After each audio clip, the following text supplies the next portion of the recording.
Tonight, breaking news, the Trump administration ordering hundreds of Marines to Los Angeles. The rare move to send the military into an American city as new rallies take to the streets. It comes after a weekend of protest opposing immigration raids that turned violent in some places. Waymo cars set ablaze. National Guard deploying crowd control techniques using less lethal bullets. Now, California suing over President Trump federalizing the National Guard as the president floats having Governor Gavin Newsom arrested. Our team takes you on the ground as the community pushes back over raids. Also tonight, the deadly shootings on the Las Vegas Strip near the iconic Bellagio Hotel. The shooting caught on camera, and now the suspect under arrest. Plus, he was definitely very much around 90% of the time, but then there's that other 10% of the time he was not.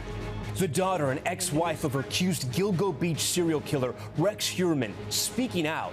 Their first sit-down interview will show you the Peacock exclusive. Man on the runway, the chase at one of the busiest tarmacs on the planet. Up in the air, the zebra finally caught after days evading authorities, what his owners are telling us. This is NBC Nightly News with Tom Yamas. And good evening. Tonight, as we come on the air, there are new tensions in Los Angeles. Demonstrators again taking to the streets to oppose ICE's immigration enforcement operations. And this weekend, we saw violent clashes. Cars torched, downtown buildings spray painted, with at least 56 people arrested. And demonstrators shutting down parts of the 101 freeway. And tonight, word of approximately 700 Marines set to deploy following the president already mobilizing California's own National Guard. That leading to a political showdown, with California announcing a lawsuit against the administration. And President Trump saying today he would support the arrest of California's Governor Gavin Newsom. Tonight, we've got our reporters out across the city, and we begin with Liz Kreutz. Liz, let's start with the Marines being called in tonight.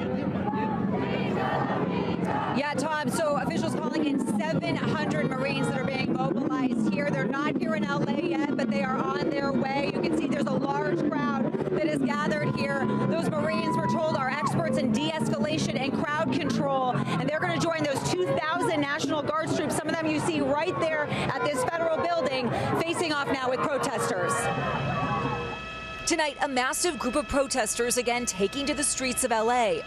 In this country, no human is illegal. The city of Angels on edge after violent clashes over the weekend. Police in riot gear facing off with protesters who oppose immigration enforcement operations carried out by ICE agents. Tonight, President Trump saying he made a great decision to send 2,000 National Guard soldiers to the city. People that are causing the problem are professional agitators, they're insurrectionists.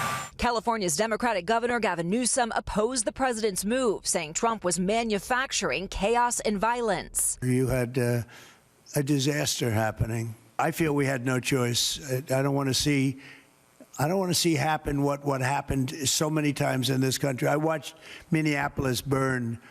All of this erupting in response to ICE immigration enforcement operations. More than 100 undocumented immigrants arrested last week. DHS saying most had final deportation orders, some with criminal records, including domestic violence and robbery. Mayor Karen Bass calling on residents to express their anger peacefully and blaming the president for inflaming the unrest. I don't want people to fall into the chaos that I believe is being created by the administration completely unnecessarily. The confrontations escalating over the weekend. This video showing DHS agents pelted with objects while inside their vehicle. And here, a restaurant worker helping a sheriff's deputy who appeared to be pepper sprayed. Tonight we had individuals out there shooting commercial-grade fireworks at our officers. That can kill you. Police firing non-lethal rounds to disperse the crowds, one hitting this reporter. The protesters taking over one of LA's busiest freeways, bringing traffic Sunday to a standstill. Crowds above throwing rocks and incendiary devices at officers. An electric scooter landing on the hood of a police car. We're here on 101 right now. Protesters have shut down the freeway. You can see flashlights have been going off. Police are closing in. Protesters are running southbound. Let's go. Our team pulling back to avoid the tear gas. Later, we watched as protesters vandalized multiple Waymo self-driving vehicles that got stuck in the chaos. Things are escalating now. Protesters have lit 2 Waymo self-driving cars on fire. You can see the flames here. Police cars and this American flag also set ablaze. During the clashes, many protesters waving Mexican flags, what's become a symbol of resistance against ICE. I'm flying this proudly because it's a product of my personal identity, my ancestors. Protesters opposing the National Guard deployment. What do you think about the National Guard being brought in? I think that it's ridiculous because where was the National Guard on January 6th? This violence that I've seen is disgusting. We are overwhelmed as far as the number of people out there engaged in this type of activity. The LAPD chief asked about the presence of the National Guard, saying he thought local authorities could handle it, but he's now reassessing. Do we need them? Well, looking at it tonight, this thing has gotten out of control. Liz Kreutz joins us once again from the scene of those protests. Liz, we saw what happened this weekend. Walk our viewers through what's happening tonight. Yeah, so right now, this is a large crowd of people that's continuing to grow. It's about 3 different protests, Tom, that are now converging in this one location here outside this federal building where we're seeing the National Guard. We weren't seeing this last night. Los Angeles has just announced a tactical alert citywide here. There's a lot of anger. They're shouting at these officers, but mostly so far it has been peaceful. That's what we're hearing from officers as well. But the big concern is as we head into those nighttime hours, that's when we really start to see the escalation, Tom. All right, Liz Kreutz leading us off. Liz, please stay safe out there. Now to the growing war of words between the Trump administration and Governor Gavin Newsom over the L.A. protests you just saw. The latest escalation, President Trump suggesting today he'd support arresting Newsom. Here's Jacob Soboroff. What do we want? What do we want? Tensions high tonight on the streets of Los Angeles and between the Trump administration and the state of California. The state today announcing a lawsuit against the administration over its deployment of the National Guard. I like Gavin Newsom. He's a nice guy, but he's grossly incompetent. Everybody knows. While President Trump suggested he's open to arresting Governor Gavin Newsom. I would do it if I were Tom. I think it's great. Tom is Tom Homan, the president's border czar. Over the weekend, Homan and Newsom throwing jabs at one another during interviews with NBC News. Homan saying anyone who breaks the law by standing in the way of immigration enforcement could be arrested, even Newsom or L.A. Mayor Karen Bass. Are they at risk of being arrested? I'll say it about anybody. You cross that line. It's a felony to knowingly harbor and conceal an illegal alien. It's a felony to impede law enforcement from doing their job. That led to this reaction from Newsom, who I met up with last night at the Los Angeles County Emergency Operations Center. Tom Homan, the border czar, said to me yesterday he did not rule out literally arresting you, nor Mayor Bass, if you interfere in his words. He said you hadn't yet. He's a tough guy. Why doesn't he do that? And he knows where to find me. So, Tom, arrest me. Let's go. Today, Homan clarifying his comments. They haven't crossed the line, but they're not above the law either. If they commit a crime, they certainly will ask for prosecution. That's what was happening. I never threatened to arrest Governor Newsom. The protests ignited after a series of immigration raids in L.A., where as many as 1 million undocumented immigrants live. Before those protests on Friday, one of the locations where ICE reportedly conducted an enforcement operation was right here in this parking lot of a Home Depot in the Cypress Park neighborhood of Los Angeles, where day laborers stand on corners just like this and wait for cars to go by in order to be offered a job and go take one for the day. In the face of the uncommon raids, these undocumented workers felt it was important to speak out, but wore masks to protect their identities. Everybody is scared about ICE. Are you worried about your family, about your families? Absolutely. Today, organizer Pablo Alvarado calling the raids the highest expression of hypocrisy. We need your labor, but we don't want to accept your humanity. We need your labor, but we don't want to respect your rights. Jacob, let's go back to the president's comments about arresting Governor Gavin Newsom. Our viewers at home are likely wondering, can the president do that? That would be up to the discretion of federal law enforcement, Tom. A senior White House official tells NBC News, though, that is not being actively planned, nor is it being considered. Meanwhile, Tom Homan does tell me, though, that he does expect those immigration enforcement operations to continue, quote, every day in Los Angeles at locations just like this one, Tom. All right, Jacob Soboroff for us. Jacob, thank you. Now to the deadly shooting in Las Vegas. Authorities today arrested the accused suspect in connection with the double homicide that happened right on the Vegas Strip.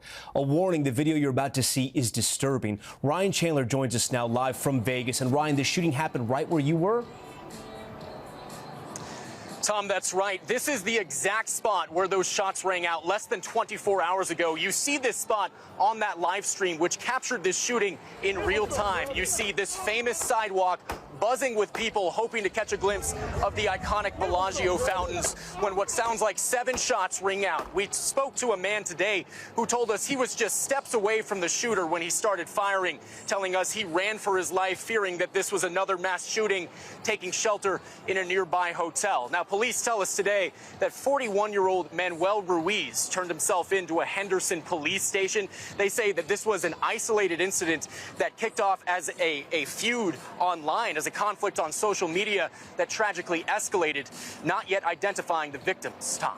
All right, Ryan Chandler, we thank you.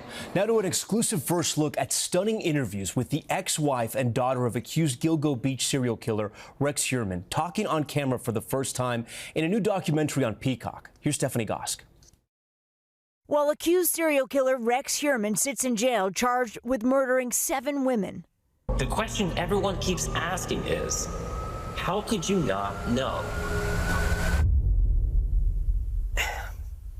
His former wife and daughter are speaking out for the first time in a new crime documentary debuting tomorrow on Peacock, part of NBC Universal. I was 10, 12, and 13 years old when these girls were murdered. The Gilgo Beach murders on Long Island, New York were considered a cold case for more than a decade, until 2023, when Heuermann was arrested in Midtown Manhattan. The architect linked to the crimes partly through DNA he left on a pizza crust, according to prosecutors. How you doing? I'm doing great, now that I've got you on the phone. In the documentary, his ex-wife, Asa Ellerup, says Heuermann is her hero, and she is convinced police have the wrong guy. The night of the raid, they drove us over to the hotel, and they got us a room. The reason she filed for divorce in the days after his arrest, she says, was to protect the family's assets. But his daughter sounds less convinced of his innocence. I feel like I can't know whether or not he did or didn't because I was not around for it. I was too young to understand. Noting that she spent stretches of time not seeing her father.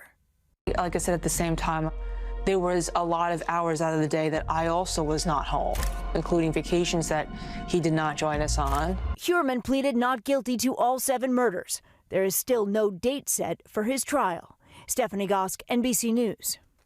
All right, now to the severe weather threat with 52 million people in the way. Al Roker is here tonight, and Al, already reports of severe weather in parts of the states. Absolutely. We got severe thunderstorm watches right now, Tom, for much of Michigan, from western New York all the way down into the Gulf, and then also parts of western Texas. 52 million people, damaging wind. Tornado can't be ruled out, and gusts of 70 miles per hour. Tomorrow, it's confined to the southeastern and mid-Atlantic coasts, also out west into Texas, where we could be looking at damaging hail, wind gusts, low tornado threat, heavy rain upwards of 3 to 5 inches in central Texas, heavier rain down in southern Florida as well. And the heat is on in the Pacific Northwest, central California, into the southwest for 13 million people, with temperatures anywhere from 10 to 20 degrees above average, Tom, but cooling off as we get toward the weekend. All right, Al Roker for us. Al, we thank you for that. We are back in a moment with the massive egg recall after dozens were sickened with salmonella. Plus, the man on the loose on one of the busiest tarmacs in the world. How this happened. That's next. We are back now with some terrifying moments aboard a plane right before it crashed into the Pacific on Sunday. Those are the last words over the radio from the pilot of a Cessna headed to Phoenix before crashing into the waters off San Diego. The FAA saying all 6 people on board, including the pilot and 5 passengers, have died. One witness tells NBC News he saw the plane come out of the clouds and nosedive right into the ocean. And at London's Heathrow Airport, some wild moments. Take a look at this. You can see a man there running from airport officials on the taxiway next to active runways. The man was chased for more than a minute before being apprehended by authorities. The UK Home Office tells NBC News they are investigating this incident.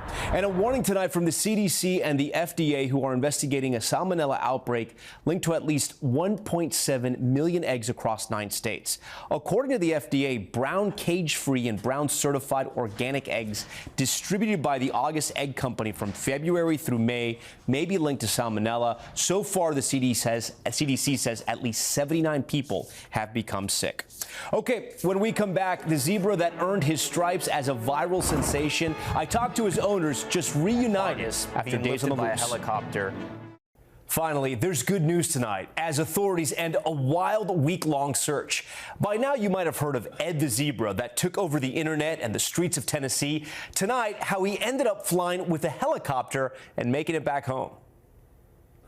As these images took off on television and social media of a zebra on the loose in Tennessee. There's a tag on him, too. Taylor Ford, who recently purchased a zebra, had one thought. And I said, hey, I think that I need to go check and see if our zebra is in our yard. Turns out the family's new zebra, they had just named Zeke, was done with the Ford's yard and took his show on the road. Careful, careful. It seemed every road in Tennessee.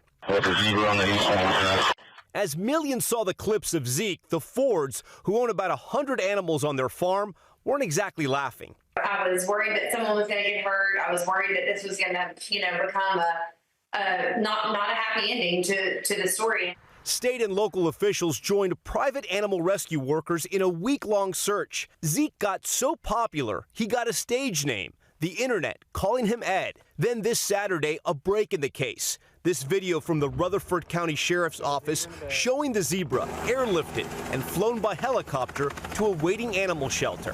When you saw Ed in that harness being lifted by a helicopter, what did you think? Biggest relief you could ever imagine. The owners say they footed the bill for the search, but Taylor's true takeaway? Listen to your wife. She thought buying a zebra might be a mistake. That should be a lesson that America will learn. Your wife is always right. In this situation, she was 100% right. Listen to your wife. Words to live by. That's Nightly News for this Monday. Remember, tonight and always, we're here for you. Thanks so much for watching. I'm Tom Llamas. Have a great night. We thank you for watching, and remember, stay updated on breaking news and top stories on the NBC News app or watch live on our YouTube channel.